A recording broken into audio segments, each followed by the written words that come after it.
Texas man accused of running a child sex trafficking ring through Jacksonville chooses to go to trial instead of taking a plea deal. This is a far-reaching case involving child prostitution in Jacksonville, Houston, and New Orleans. Erwin Burley facing federal charges of child sex trafficking, transportation for prostitution, and enticing children. Channel 4's Eric Avanier looked into these horrific allegations.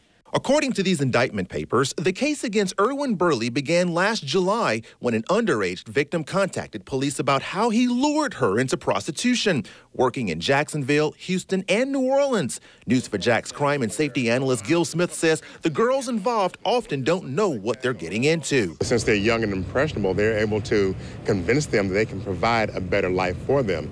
They have no idea that they are about to enter into a life of prostitution. The victim told investigators that Burley was her pimp who had another person train her how to become a prostitute. The training included walking the streets and knowing what to say to customers. The victim says she was also required to advertise on Backpage.com. These guys can make up to $200,000 a year per child by having them advertise on these websites and showing them how to work the streets, because unfortunately, there is a market for this service out there. The victim also told investigators she and Burley's other prostitutes were required to meet a $1,000 quota. If they failed to meet that quota, they were given drugs so they could work without sleep. On several occasions, the victim says she was beaten and whipped with a cord. Investigators say on one occasion, Burley shaved the victim's head and live-streamed it to other pimps. This practice is called scalping. The abuse is done to instill fear in the child, to make them afraid